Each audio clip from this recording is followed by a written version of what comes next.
سڵاو بینەرانی خۆشەویستی تلویزیۆنی کۆمەڵە، زۆر خۆشحاڵم بۆ جارێکی تر هاتمەتەوە خزمەتتان لە بەرنامەیەکی تری دیالۆگدا. ئازیزان،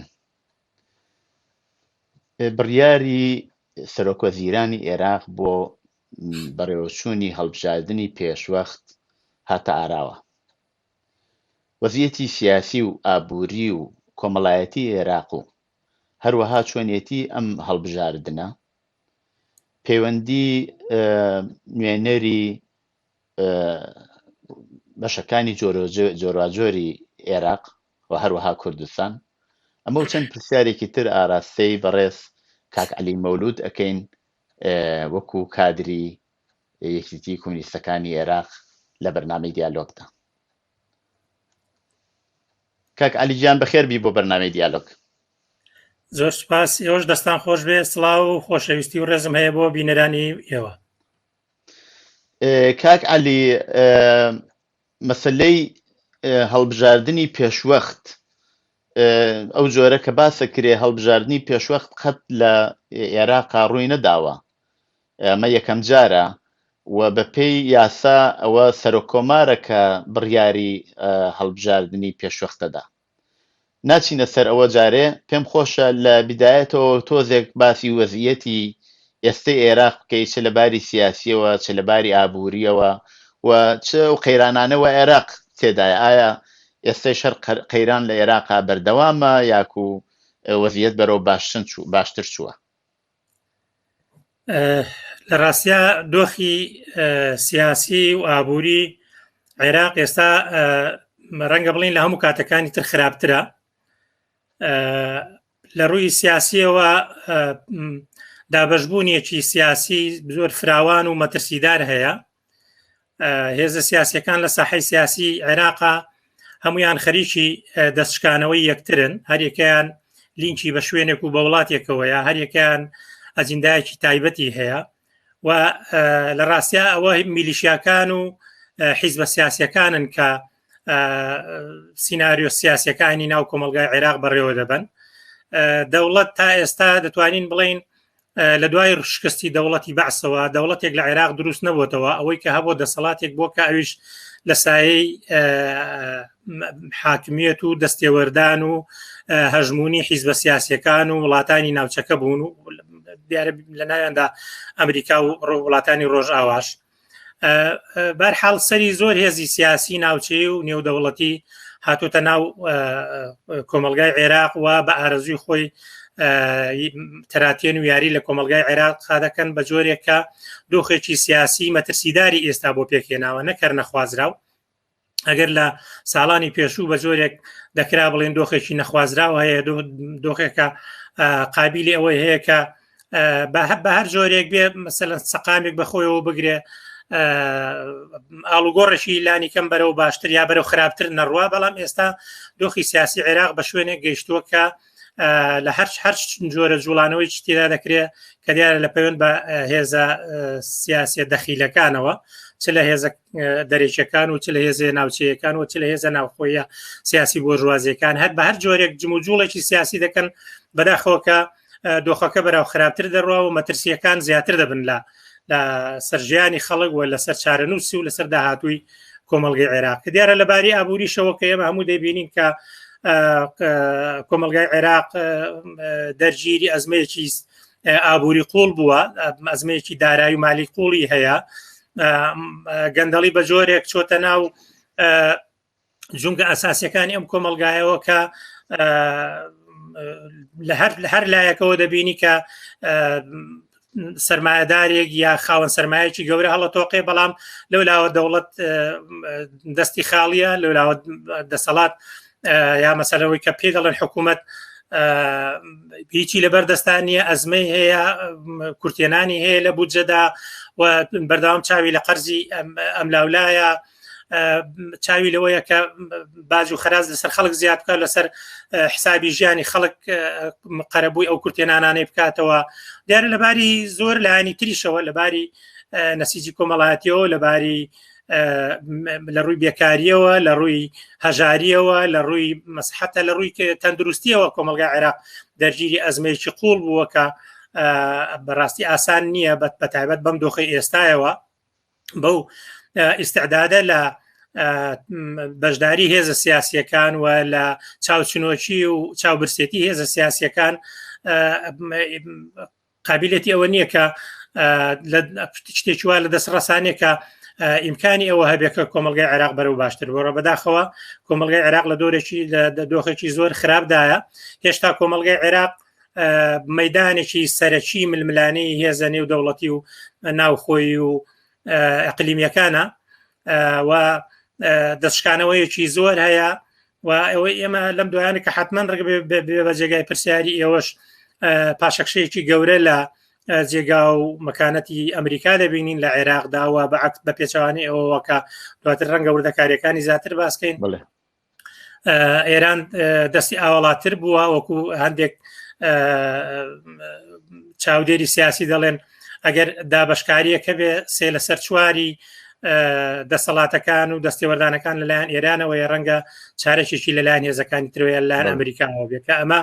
خۆی لە خۆی دەت هاو سەنجیەک و هاوچێشەیەکی پێکێناوەکە بەگشتی بە قازانجی خەڵکی عێراق نێو خەڵکی عێراق لە بەردەم هەڕەشە و مەترسی گەورەدایە چ لەو ڕۆوەکە ژیان و گوزەرانی بەرەو مەترسی زیاتر دەڕەوە چ لەو ڕۆوەکە ئەگەری شەڕی ناوخۆ هەیە ئێمە کۆمەڵێک سیناریۆ لە کۆمەلگای عێراقا بە دڵنیاییەوە بەڕێوە بەجارێ هەر کاک داوای لێبردنەکەم کاک علی بازارە هەر لەسەر ئەو وەزیەتەی وە هەم هێزی دەرەکی و ئەوانە دەوریان هەیە تۆزێ باس بکەین جا دوای دینە سەر وردەکاری پرسیارەکان ئێوە باسی ئەوەتان کرد کە دەوڵەتی ئەمریکا تەئسیری بووە یعنی دەوڵەتی ئەمریکا بۆ خۆی بڕیاری داوە هێزی هێناوە ئەو بڕیاردەری سەرەکی بووە لە بەڕاستی لە کاتی لە وەزیەتی عێراقا ئێستا سیاسەتی ئەمریکا بە دوای هاتنە سەرکاری ترامپ گۆڕدرا و بایدنیش تەبعاً خەریکە هەر پانێتە جێگەپێی ترامپ لەو بابەتەوە و ئەیانەوێ کەمترین هێز و کەمترین هێزی بۆ خۆیان هێزی سەربازی تەرخان بکەن لە وڵاتێکی و عێراق و ئەیانەوێ زیاتر ئەو حکوومەتانە ئەرکەکە بخەنە سەرشانی خۆیان بەڵام ئێمە بینیمان لە ماوەی پێشوودا هەم کۆنفرانسێکی بینی ئوردون و مسر بوو لەگەڵ عێراق و دواتریش بە هاتنی ماکرۆن سەرۆکۆماری فەڕەنسە و چەند وڵاتێکی دراوسەی عێراق دیسان کۆنفرانسێکی تر گیرا بۆ ئەوەی کە وەزیەتی ئابووری عێراق ببوژێنەوە ئەوەی جێگەی پرسیارە ئەوەیە کە ئایا ئەم کۆنفرانسانە هەمەوەی وا مسر و ئوردن کردیان لەگەڵ عێراق و هەمەوەیش کە ئەخیرەن کردیان زۆربیان وڵاتانی عەرەبی دراوسەی عێراق بوون جیا لە ئێران و تورکیا کە ماکرۆنەوە بە جیاوازەوە ئەو مۆزوعێکی ترە هەوڵ ئەوە نییە کە عێراق ببەنەوە لای وڵاتانی عەرەبی و وڵاتانی عەرەبە بیانەوێ کاریگەری زیاتریان لەسەر عێراق بێت و دەستی ئێران و تورکیە تا ئەندازەیە کەم بکەنەوە ئایا ئەمە هەدەفی ئەو کۆبوونەوانە نەبووە؟ بە پلەی یەکەم ئامانجی لووتکەی بەغدا ئەوەی کە وڵاتانی دراوسەی عێراق بە ئیزافەی سەرۆکی فەڕەنساش بەشداریان تیاکرد بە جۆرێک بەهاناوە هاتن یا هەوڵدان بۆ بەهاناوە هاتنی دەوڵەتی حکوومەتی عێراق و یا کۆمەلگای عێراق بوو لە ڕوانگەی خۆیانەوە بۆ ئەوەی کە هەرچی زیاتر بەرەو بە ناسەقامی زیاتر و بەرەو لە دەست دەرچوونی زیاتر نەچێت کە من پێم وایە نەتیجەیەکی ئەو تۆی ناتوانێت قەرەبووی ئەو کێشانە بکاتەوە یا ئەو پێشاتانە بکاتەوە کە ڕوبەڕووی کۆمەلگای عێراقا بۆیە ئەوان لە ڕوانگەی خۆیانەوە هەرچێکیان کردبێ بۆ بەهانەوە هاتنی عێراق بۆ ئەوەی کە بەرەو خراپتر نەڕوا یالانی کەم دۆخی ئێستای بپارێزن بە بڕای من کاریگەریشی ئەو تۆی نابێ و بە دڵنیاییەوە ئێمە ئەوە لە بەرچاو بگرین کە دۆخی عێراق لەگەڵ دۆخی ئەفغانستان نتوانین هەردووکیان بڵین هاوکاتی یەکتر بوون لە دوای ڕووداوەکانی 11 سپتەمبەرەوە کە هەردووکیان بە دوای ئەو ڕووداوانەدا ئەفغانستان لە 2001 و لە عێراقشا لە 2003 نەتیجەی سیاسەتێکی ئەمریکا بۆ هێرشکردنە سەر ئەم وڵاتانە ئاڵگۆڕێکی سیاسی بە وجود هاتووە ئێستا هەستەکەی تا ئێستا هاوشێوەییە کە لێکچوو هەیەانەوە کە ڕەنگە ئەمە جێگەی پرسیارەکەی تۆ نەبێ، بەڵام ئەوەی کە لە ئەفغانستان ڕوویدا ڕەنگە بە جۆرێکی تر لە کۆمەڵگەی عێراقیشدا دووبارە بێتەوە کە ئەمریکا نەتوانێت دەسەڵاتێکی فراوانیشی تێیدا هەبێ ڕوانگ بە تێگەیشتنی من ئەمریکا دەسەڵاتی لە عێراقدا تا ڕادەیەکی زۆر کەم بۆتەوە و ئەمە شکستی ئەو مەسەلە ئەوژدا ڕەنگە تان و پۆکانی زیاتر ڕۆشن بێتەوە ئەوەیە کە ئەمریکا نەکرد لەم دوو وڵاتە لە داگیرکردنی ئەم دوو وڵاتە لە بەڕێوەبردننی ئەم دوو وڵاتە بەڵکو لە بەڕێوەبردننی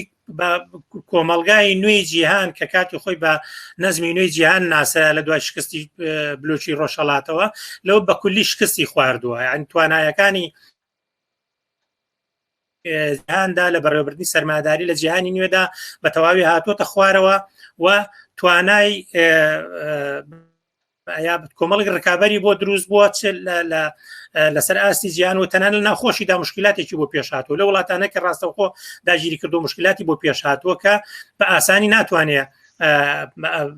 مەکانەت و جێگا و ڕێگایەکی سیاسی و ئابووری کە لە کۆمەلگای نەزمی نوێی سەرمایه‌داریدا هەیبوو ڕای بگرێ، بەڵام گرفتەکە ئەوەیە کە بە ئاسانیش کۆڵ نادا، بە ئاسانیش دەسەڵ ناگرێت کە ئەمە ڕەنگە کارەسات و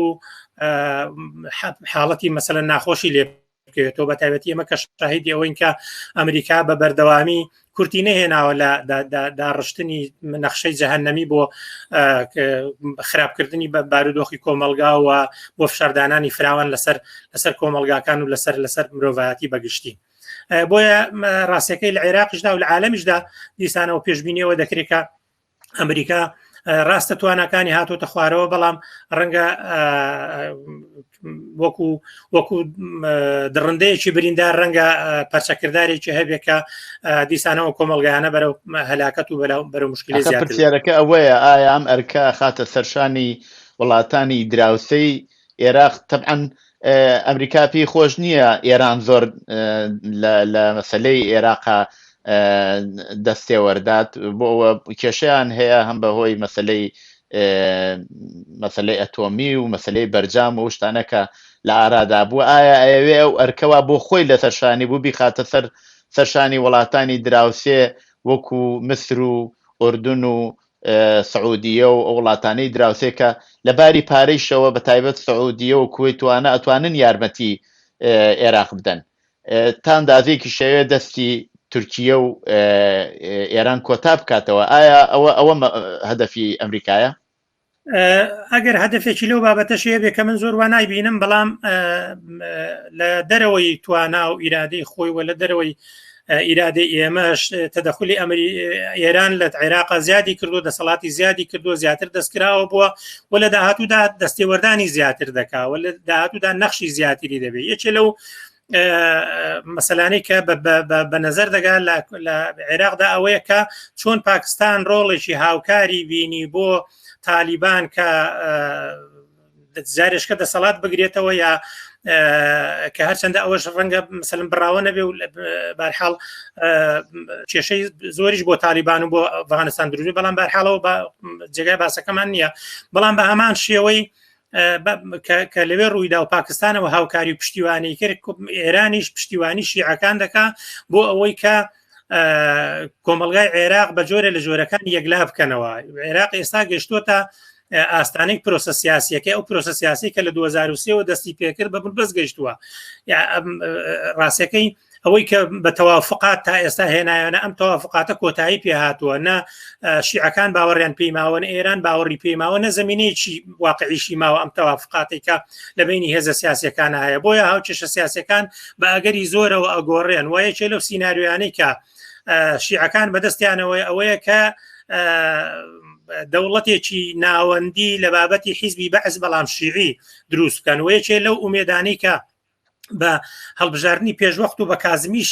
گریاندا بوو ئەوە بوو کە لە ڕێگای هەڵبژاردننی پێشوەختەوە لە ڕێگای کازمیەوە لە ڕێگای کەسایەتێکی لەو بابەتانەوە بتوان ئەو دەوڵەتە ناوەندی دروستکەن. بەڵام ئەم ئامانجەی هێزە شیعەکان کە ئێرانیشی بەڕاستەوە خۆی لە پشت بوو هەر لە سەرەتاوە بە مردووی لەدایک بوو. بۆیە ئەوەی کە ماوەتەوە وەکو سیناریۆیەک وەکو ئەگەرێک کە کۆمەلگای ئێران یا حکوومەتی ئێران دەوڵەتی ئێران بچێتە پشتی لە ڕێگای حیزە شیعەکە بەهێزەکانەوە ئەوەیە کە لە ڕێگای هێزەوە کێشەی عێراق یەکلا بکەنەوە کە ئەویش مەرج نییە بەر سەرکەوتوو بێ کە ئەویش مەرج نیە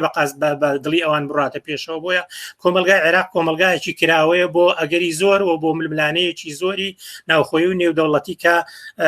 لە ڕاستیدا ئێستا زۆر معلوم نێ بەرەوچوو دەڕا بەڵامەوەی کە زانراوە هێزە شیعە دەستڕۆیشتەکان ڕاستەوخۆ و ڕاشکاوانە ئیدعایەوە دەکەن کە ئیتر ئەوان دەیانەوێت تەوافقات نەمێنێ و زۆری نەوکەمینە بڕیار لە عێراقا بدا و هەمویان خوازیاری ئەوەن کە دەوڵەتێکی ناوەندی بەهێز لە عێراقا دروست بکەنەوە و یەکێ لە هەنگاوە سەرەتاییەکان و یەکەمینەکانی هاتنی کازمیش ئەوە بووکە دەسەڵاتە خۆجیەکان و ئەنجومەنە خۆجیەکانی هەڵۆشاندەوە کارەکانیانی سەر کرد بۆیە بە ئامانجی ئەوەی کە بتوانن دەوڵەتێکی ناوەندی لە عێراقا ساخ بکەنەوە و ئێرانیش تا ڕادێکی زۆر پشتیوانیان دەبێت لەمەدا. پرسیار ئەوەیە ئایا بۆ خۆی هێزە شیعەکان بخۆیان ناکۆکیان هەیە تاماوەیە لەوە پێشیش سەدر حاضر نەبوو لەم هەڵبژاردنە بەشداری بکە تازەی ڕازی بووە کە بەشداری هەڵبژاردنەکە بکە ئایا ئەوە چەند ئیمکانی هەیە ئەم هێزە شیعانە بە هەموو بیرروبۆچوونەکانیانەوە هەروەها لە ئاستی ئەگەر باسی حکوومەتێکی ناوەندی ئەەکەین کە لە ناوەندەوە بڕیار بدرێت و دەستی ملیشیەکان ببردرێتوانە ئەی مەوزوعی حشتی شعبی و بە هەموو هێزێکی عێراقی بۆ خۆیان نمونەیەکی هەشتی شعبیان هەیە و بە 11,000 و 12,000 و نازامشتی وە هێزی چەکداریانە ئێمە مەسەلە چۆن تاوتەیەکەنەوان یەکێ لە ئاکامەکانی با بڵین داهاتوو ئەوەیە کە میلیشیاکان کۆتاییان پێ نایە تەبعاً ئێمە لە هەموو شوێنێک شاهیدی ئەوەین کە ئیمپریالیزمی جیهانی چی منطقی چی با بڵین جیهانی و بە تایبەتی سیاسەتەکانی ئەمریکا لە هەر شوێنێ بوو بێ دەوڵەتێک یا حکوومەتێکی لاواز و میلیشای بەهێزی دروست کردو ئەمە درێژەی دەبێ ئەمە سەربەخۆ لەوەی هەر کەسێ بی کۆتایی پێبێ جگە لەوەی کە نە ئێران و نە هێزە شیعەکان ڕێگا نادان و نەیانەوێ میلیشیەکان کۆتاییان پێبێ و دۆخێک پێکاتەوە کە ڕەنگە بە ئاسانی ئەم مەسەلەی کۆتایی پێنەیە بۆیە ڕەنگە بەشی زۆری دۆخەکە لە ڕێگای هێزی میلیشایی و کۆتایی پێبێ من وتم ئەوەی کە پێشبینی دەکرێت کە هێزە شیعەکان لە ڕێگای هێزەوە بتوانن بارودۆخەکە یەکلا بکەنەوە ئاینکە لە ڕێگای هێزەوە کەواتەیەکێ لەو هێزە سەرچیانی کە پێویستیان پێ دەبێ میلیشیاکانیان و حەشدی شعبیە بۆیە ئەگەری چوا لە ئارادان نییە کە دەورەی داهات و ڕۆڵی میلیشیاکان یا ڕۆڵی حەشدی شعبی کەم بێتەوە ئەوەی هەیە کە دەیانەوێت بارودۆخەکە بەلایەکدا بخەن درێژە کێشانی ئەم دۆخە بە قازان زیان نییە نە خەڵک لەگەڵیانە نا خۆیان دەتوانن بەو شێوەیە تەحملی یەک بکەن گرفتەکە ئەوەیە کە تەنها ناوماڵی ئەوەی کە پێی دەڵێن ناوماڵی شیعی پەرشوبڵاو نییە خۆ بەشێکی ئەوەشەوەی کەم پەرشوبڵاوی ناو خۆیان لە ڕێگای هێزەوە یەکلا بکەنەوە نەک لە ڕێگای تەوافقات و ڕێککەوتنەوە بەعنی ناوماڵی بزوتنەوە لایەنەکانی تریش ئەوەی کە بە کورد و سونە ناسراوانی شەر پەرشوبڵاو و پەرتەوازە و ناکۆکن گرفتەکە ئەوەیە کە تا ئێستا باڵین هێزە سەرچیەکانی بڕیاردەر لە کۆمەلگای عێراقدا هێزە شیعەکانن سەربەخۆ لە هەر ناکۆچی و نەگونجاوێک بەیەکەوە هەیەە بەڵام هێزی بەقوتیان هەیە پاڵپشتی بەقوتی ناوچەیان هەیە و ئومێدیان ئەوەیە هەوڵیان ئەوەیە پێش بڵێن پێشنیاریان بۆ داهاتوو ئەوەیە کە ئەم کۆمەلگایە یا کۆمەلگای عێراق لە ڕێگای هێزەوە لە ڕێگای بەکارێنانی هێزەوە یەکلا بکەنەوە دەوڵەت دروستکان یانی یەکێ لە واقعەتەکانی ئێستای کۆمەلگای عێراق نەبوونی دەوڵەتە هیچ دەوڵەتێک لە ئارادا نییە شتێکی شکڵی و فۆرماڵی هەیە بەڵام بەڕاستی ئەوە حیزبەکانن کە بڕیاری بۆ دەن ئەوە میلیشیاکانن کە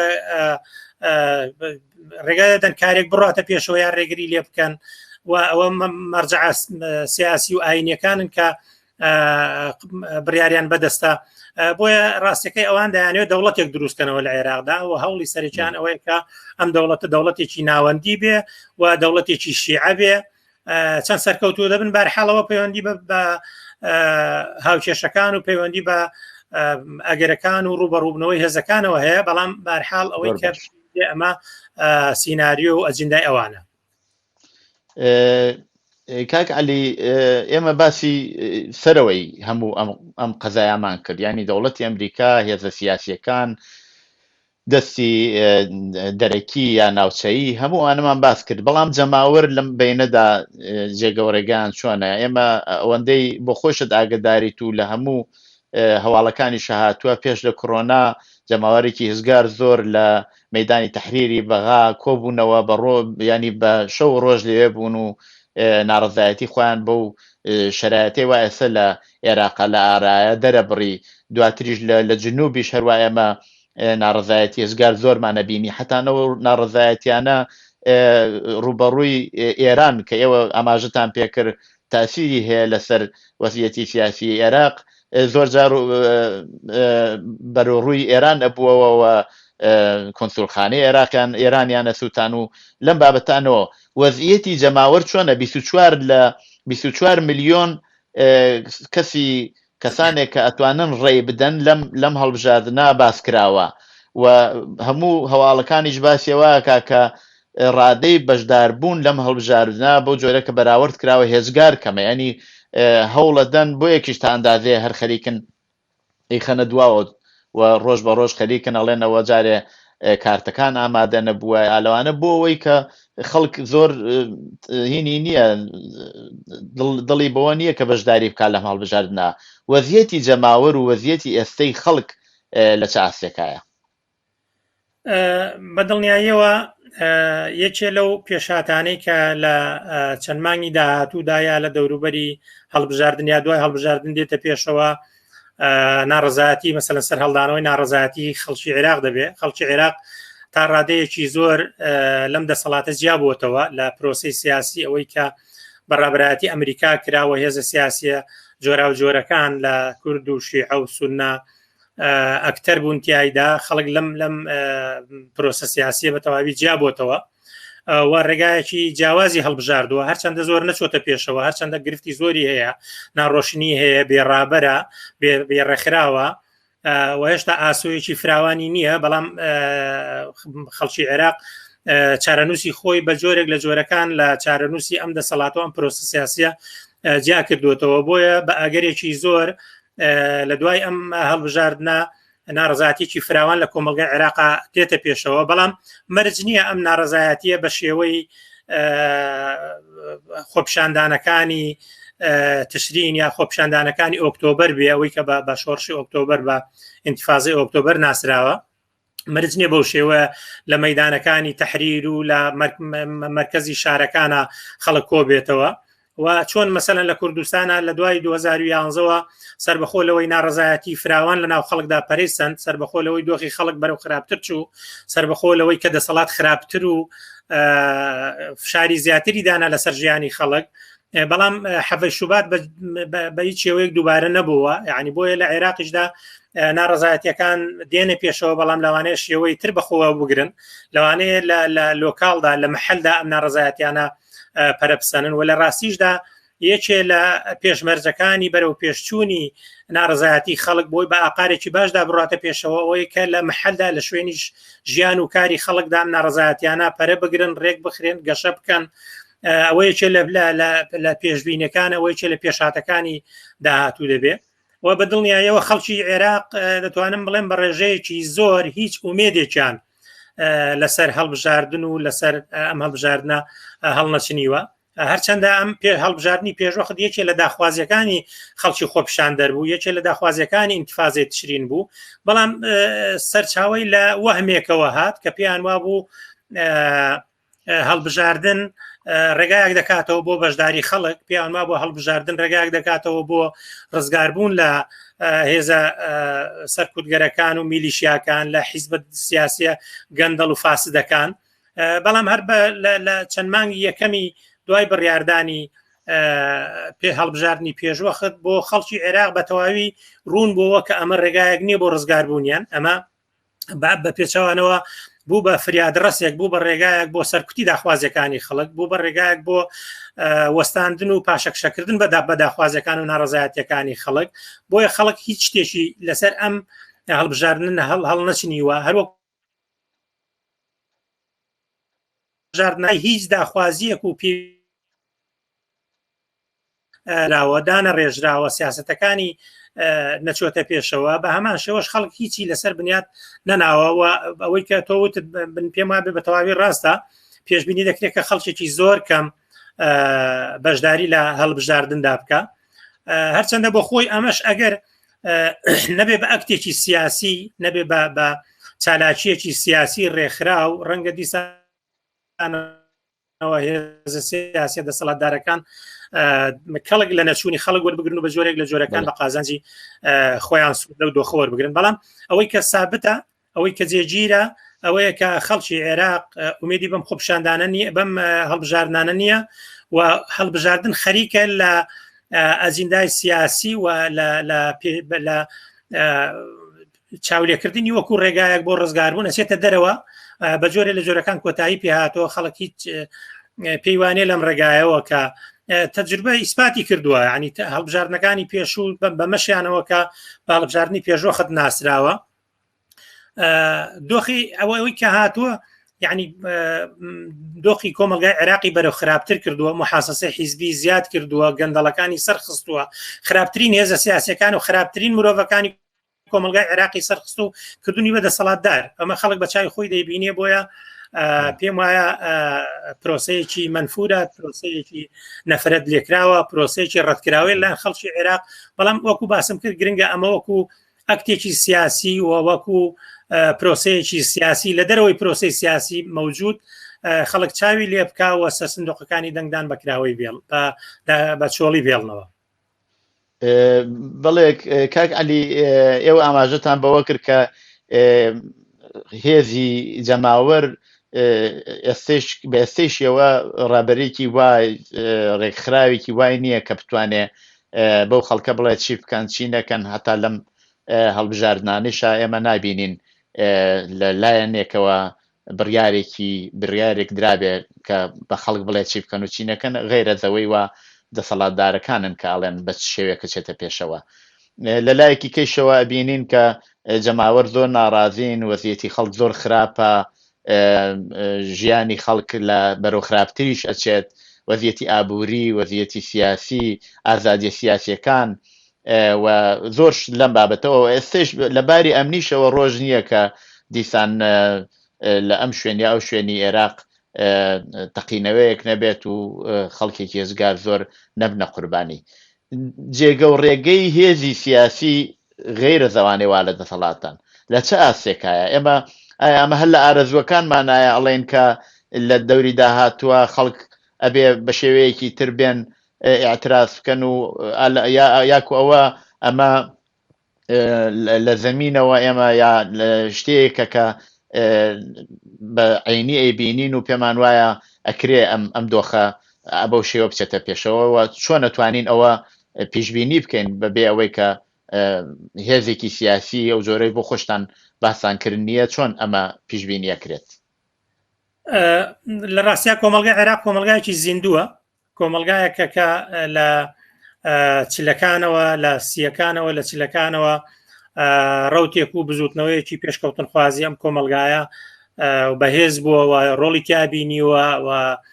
کاریگەری داناوە بە جۆرێک یعنی کۆمەلگای لە ئاستێکەوە بۆ ئاستێکی تر گۆڕیوە خەڵک کاریگەریەکانی دەبینێ بەراوردی دەکا بە دۆخی ئێستا هەرچەندە ئێمە لە لە هەشتاکانی سەدەی ڕابردووە مەشاهیدی ئەوەی کە هێزێکی کۆنەپەرستی دواکەوتوی وابەستە بە دەوڵەتانی ناوچەکە و محافەزەکار وە جۆرێک یا بەمانای کەلیمە دواکەوتو گەشەی کردووە چ لەباری کۆمەڵاتی و لە چ لەباری سیاسی و بەتایبەت لە ڕێگای هێزە سیاسیە شیعەکانەوە و دوای ڕوخانی دەوڵەتی بەعز لە ڕێگای هێزە سونیەکانیشەوە بەڵام ئەمە بە معنای ئەوە نیە کە کۆمەلگای عێراق خاڵی بۆتەوە لە هێزی شۆڕژێڕوە لە جەماوەرێک کە بێژیانێکە لە دەرەوەی سیاسەتی مەوجود بۆ خۆی دابین بکە بەکو باسم کردێکێ لەو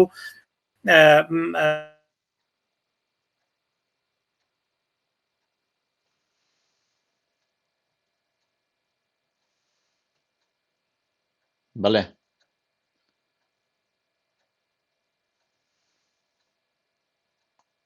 کاک عەلی دەنگت لە لای من نەماجا باسی ئەوەتان کرد کە کاک عەلی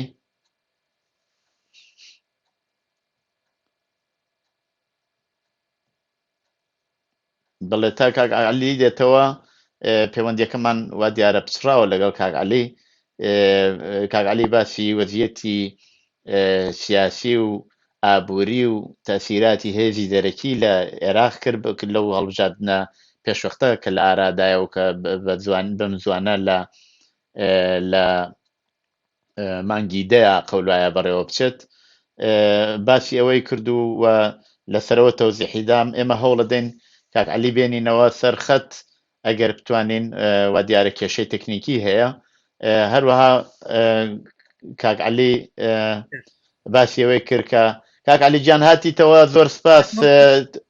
بەڵێ پچڕا پەیوەندیەکە باسی ئەوەتانە کرد کە کۆمەلگای عێراق کۆمەلگایەکی زیندووە و هێزی شۆڕژێر و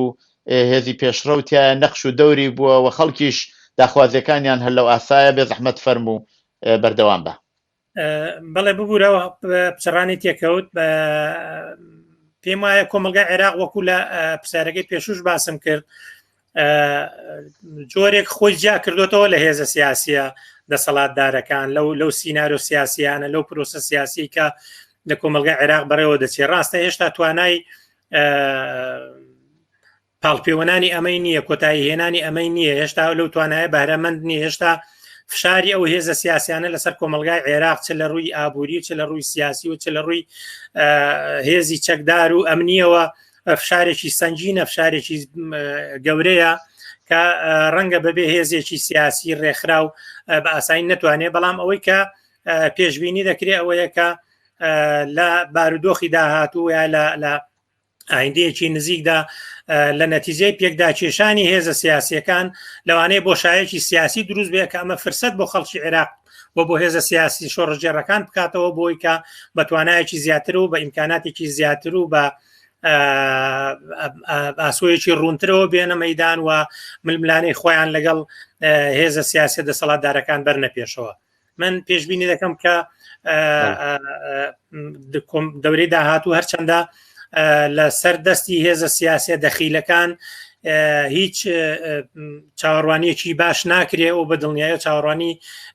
خراپتر و خراپتر بوون لە هەموو ڕووەکانەوە لە ڕووی سیاسی و لە ڕووی حکومڕانی و لە ڕووی ئابووری و لە ڕووی کۆمەڵایەتی و تەواوی مەیدانەکانی پەیوەندیدار بە ژیانی خەڵک و کۆمەلگاوە بەرەو خراپتر دەڕوا. بەڵام ڕەنگە تەنها ئێمە نتوانین بڵین تەنها سیناریۆیەکی ڕەش لە ئارادایە بۆیە ئەگەری هەیە لە نەتیجەی ملبەملانەی هێزە سیاسیەکان بۆشایەکی سیاسی دروست بێت کە خەڵکی عێراق و هێزە سیاسی پێشڕەوەکان و خەڵکی تێکۆشەر بتوانن ئەم بۆشاییە بە قازانجی خۆیان سوود لێ وەربگرن و تا ئاستێکی باش بێنە پێشەوە کە بتوانێت ئاراستەی سیاسی کۆمەلگای عێراق بۆ شوێنیشکە بگۆڕێ. بەڵێ پێم خۆشە تۆزێکیش لەسەر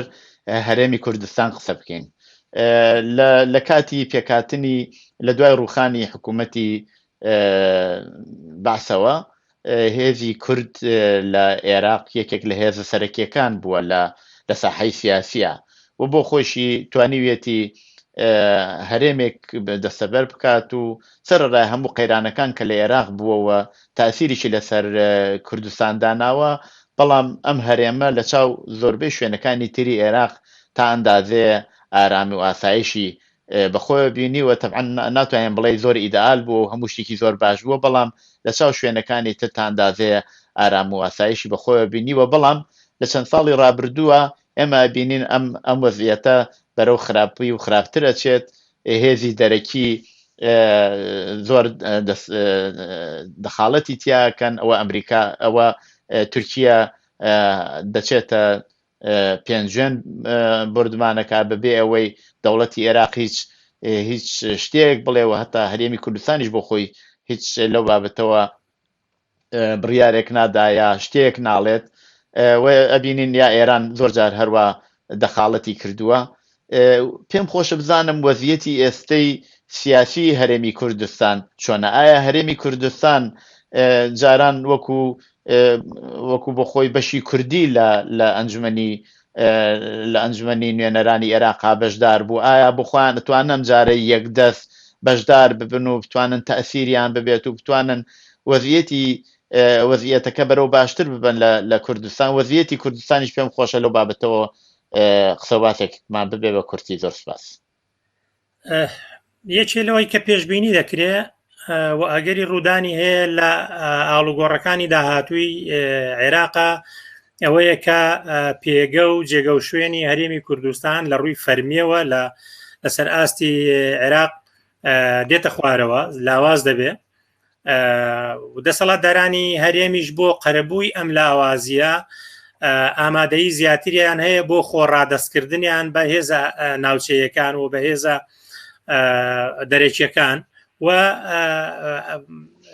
زەمینەی ئەوەشیان هەیە کە تەنازولاتی زیاتر بۆ دەوڵەتی مەرکەزی بکەن کە ئەمە هەمووی بە زەرەری خەڵکی کوردستان دەشتێتەوە. یەکێ لە خراپیەکانی هەرێمی کوردستان و بە تایبەتیەکە لە پەیوەند بە کۆمەلگای گشتی عێراقەوە باسی لێ بکەین ئەوەیە کە با بڵین سیاسەتی فەرمی پارتی لێرەدای دەڕێژێ کە پارتی ڕاستەکەی لە پێناوی بەرژەوەندی خۆیدا سڵ لە هیچ سیاسەتێک ناکاتەوە، سڵ لە هیچ پەیوەندیەک ناکاتەوە، سڵ لە هیچ ڕێکەوتن و سازشکردنێک ناکاتەوە کە ئەمە تا ڕادەیەکی زۆر ڕەنگە کاریگەری سەلبی و خراپ لەسەر کۆمەلگای کوردستانیش دانی. من بەسەمەوەنی بڵم هێزەکانی تر باشترن لە پارتی، بەڵام ئەوەی کە بڕیاردەری سەرێکیە بە تایبەتی بەم دۆخی کە ئێستا هاتۆتە پێشەوە، بەم ململانەی کە ئێستا لە ناو یەکێتی نیشتیمانی هاتۆتە پێشەوە و بەوەی کە گۆڕان بووە بە بەشێک لە دەسەڵات و لە بڵین بیرکردنەوەی سیاسی خەڵکی کوردستان وەکو هێزێکی ئۆپۆزیسیۆن خراوەتە دەرەوە و وەکو هێزێک وەکو بەشێک لە ئەجینداکان و سیاسەتی دەسەڵاتی سیاسی لە هەرێمی کوردستان سەیری دەکرێت و هەموو هێزە سیاسەکانی دیکەشەوەی کە بە کەم و زۆر نزیکن لە دەسەڵاتەوە. بەگشتی ئەم بارودۆخە پێگەی هەرێمی کوردستان لاوااستر دەکا و ئەمە ڕەنگە لەسەر حسابی ژیان و گوزەرانی خەڵکی کوردستان بێ و بە تایبەتیش کە ئێمە ئەگەرەوە لە بەرچاو بگرین کە هەرێمی کوردستان ڕەنگە لە ناوچەکەدا و لە دنیادا تاکە سەرزەمینێک بێ کە زۆر ڕاستەوخۆ و زۆر جددی لەگەڵ سیاسەتەکانی سندوقی نەقدی دەولی تەبایی نیشانداوە و سیاستەکانیان بەڕێوە دەبا و تەواوی ئەو سیاستانی کە سندوقی نەقدی دەولی دەیانوێت وەکو کۆمەلگایەکی سەرمایه‌داری پیادەی بکەن بۆی کە دەسەڵات یا حکوومەت بکشێتەوە لە هەر جۆرە هاوکاریەک لە ژیانی خەڵکدا، هەر جۆرە تەدەخولێک لە ژیانی خەڵکدا، ئەمانە بە هەنگاوی خێرا بەرەو ئەو سیاستانە دەڕۆن و ئەمە فشارێکی گەور و کاریگەریێکی سلبی گەورەی لەسەر ژیان و گوزەرانی خەڵک داناوەوە. دەسەڵاتە سیاسیەکان تا ڕادەیەکی زۆر دەسەڵات زاڵ بوون یا سەیتەریان کردووە، کۆنتترۆڵی تەواوی جومگە ئابوووریەکان و با بڵین سیاسیەکانیان کردو بە قازانجی خۆیان بەکاریان هێناوەوە، خەڵکیان تا ڕادێکی زۆر ڕەها کردووە وەکو ئێمە دەبینین کە ئەوە نزیک لە دوای 2014ەوە مەسەلەی موچە و ژیان و گوزەرانی خەڵک و بەتایبەت موچە خۆران بەو جۆرەیە کە بۆ کەس شاراوە نییە و ئەمانە هیچ باچیان بە ژیانی خەڵک نییە، هیچ باچیان بە برسێتی و بە بێکاری و بە هەژاری خەڵک نییە و بە تایبەتی سیاسەتێکیان دەست داوەتێ لەو کاتەوە و ئێستاش پێداگیری لەسەر دەکەن کە بەڕاستی سیاسەتی برسیکردنە، سیاسەتی هەژارکردنی خەڵکە. ئەمە بە دڵنیاییەوە بارودۆخێکی خراپ بۆ هەرێمی کوردستان دروست دەکات. زۆر چاکە کاک عەلی، چونکی کاتی زۆرم نەماوە پێم خۆشە بە کورتی باسیەوە بکەن کە ئێوە چۆن دوای ئەم هەڵبژاردنە ئەگەر بڵێن بە بەشداری کەمی خەڵکیشەوە هەر بەڕێوە بچێت، چۆن پیشبینیەکەن داهاتوو بچ شێوەیەکە بێت. ئێمە ئاماژەمان بەوە کرد کە ناکۆکی لە ناو هێزەکانی شیعە هەیە، هەروە هێزی سوننەیش بە کوردستانی شەوە کە چاوی لێ بکەین، ئەوانیش بۆ خۆیان زۆر تەبانین پێکەوە و لە ناوانیشا ناکۆکی هەیە، هێزی دەرەکی دەوری هەیە لە مەسەلەی اقتصادی و سیاسی ئابووری و کۆمەڵایەتی ئەم بەشە و هەروەها لە هەموو سەراسەری عێراق پێتان وایە ئایندە چی لێ دێت لەو بابەتیشەوە زەحمەت نەبێ بۆ بینەران باسێکمان بۆ بکەن.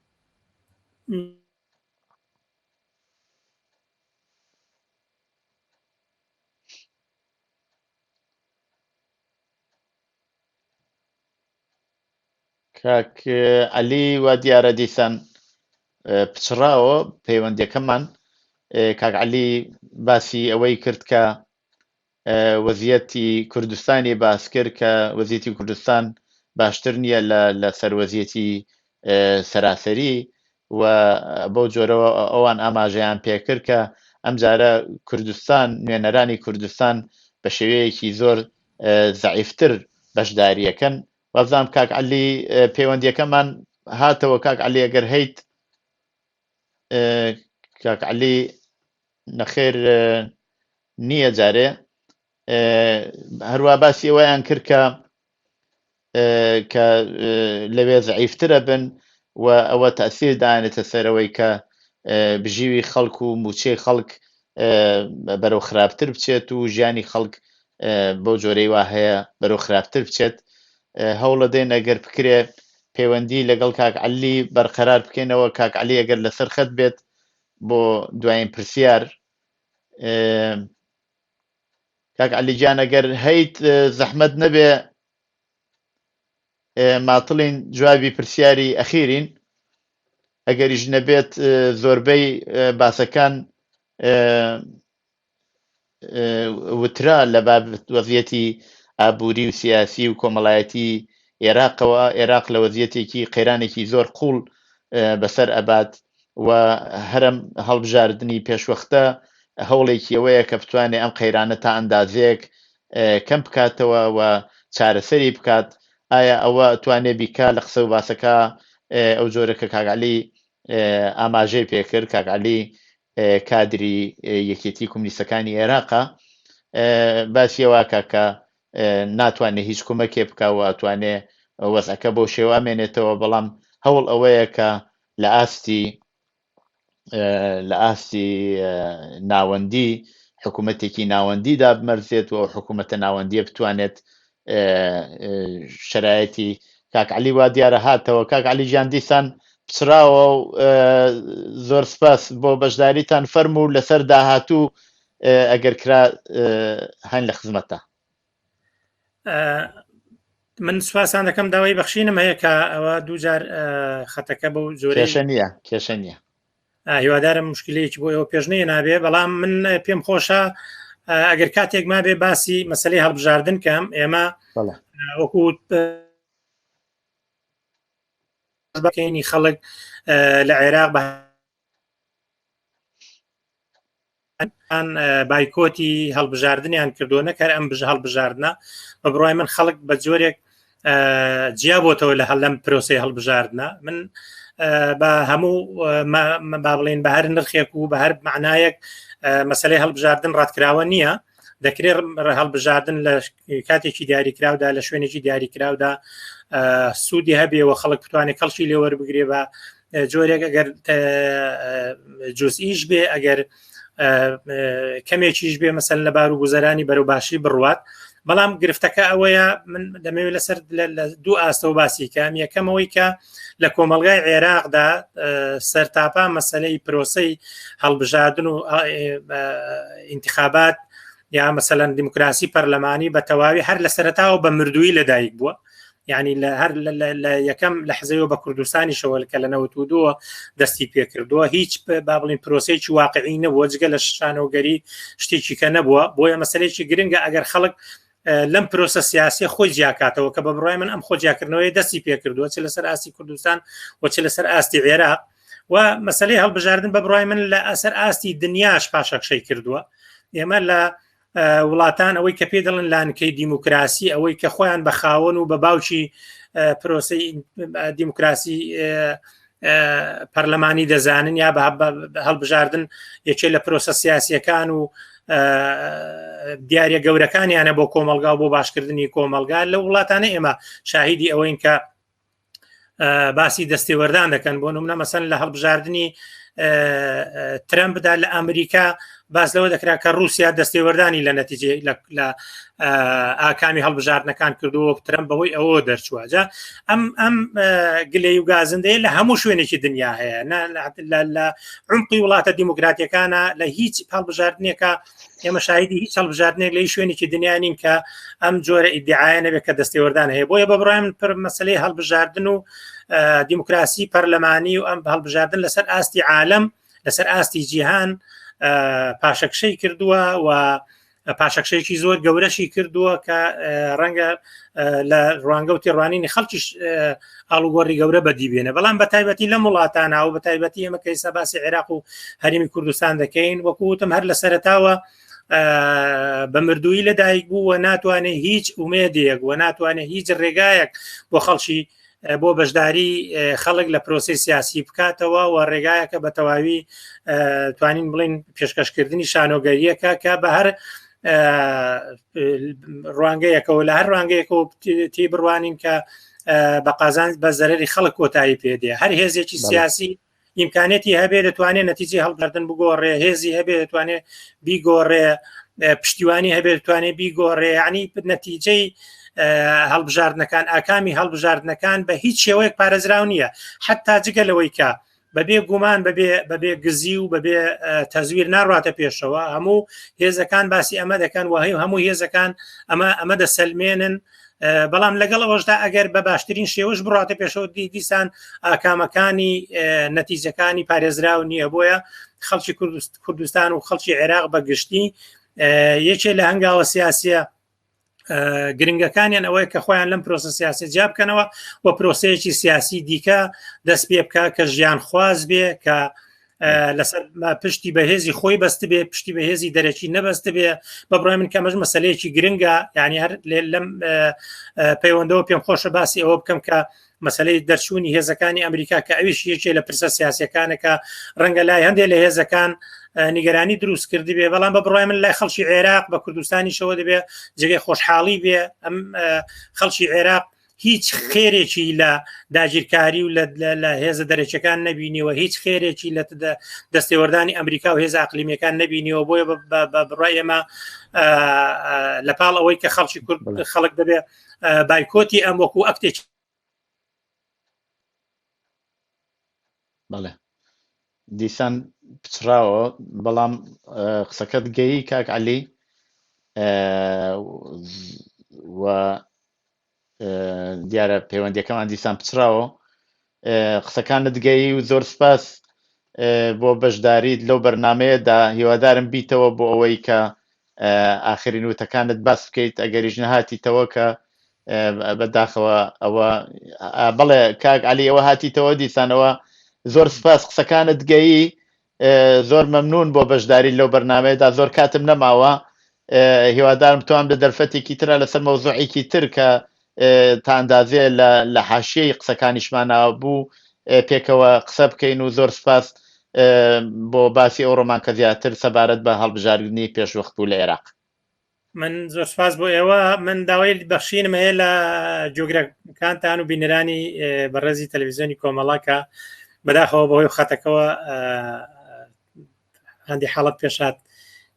مشکلە نییە نا زۆربەی قسەکان گەی و زۆر سپاس بۆ بەشداریتان لەو بەرنامەیەدا سپاس بۆ ئێوەش دەستان خۆش زۆر سپاس بینەرانی خۆشەویستی تەلەڤیزیۆنی کۆمەڵا بەم جۆرە هاتینە کۆتایی بەرنامەی ئەوڕۆی دیالۆگ هەتا دیالۆگێکی تر ماڵەوە